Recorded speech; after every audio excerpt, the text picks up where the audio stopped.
comment le Satan peut dire maintenant que la terre et tout ce qu'elle renferme appartient à lui, Donc, c'est devenu quelque chose.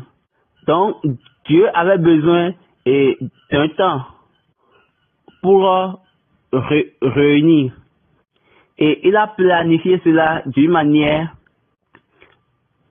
à relier ces personnes et ils seront maintenant en relation avec lui. Pour que, à travers lui seul, il peut maintenant amener tous les autres. Ce jour-là, c'est vraiment un très grand jour. Dieu a planifié ce jour pour montrer deux choses. Dans Exode chapitre 30, dans Exode chapitre 13, le verset 12,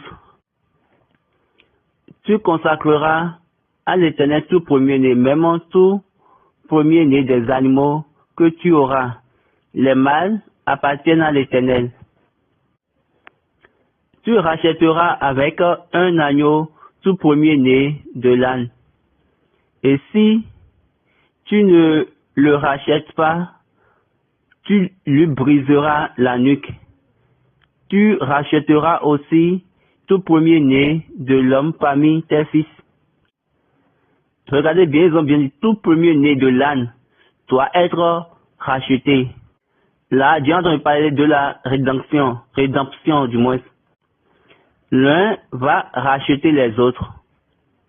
Et quand il a prononcé l'objectif de la rédemption, la seule chose que Dieu pouvait dire que c'est l'agneau qui doit racheter l'âne. Est-ce que vous vous êtes posé cette question? Quelle est la relation? Quelle est l'équation? Pourquoi Dieu a choisi seul l'âne pour l'agneau? Pourquoi il n'a pas choisi pour le bœuf, pour le mouton, pour le chien, pour le cheval? Non, il a dit, tout agneau doit être racheté avec un âne. Excusez, Baba reprend. Il a dit, tout âne doit être racheté par l'agneau. Tout âne doit être racheté par l'agneau. Le jour où nous sommes devenus des pécheurs, nous sommes devenus maintenant des serviteurs des tribus. Comme je l'ai déjà dit, l'homme qui a été créé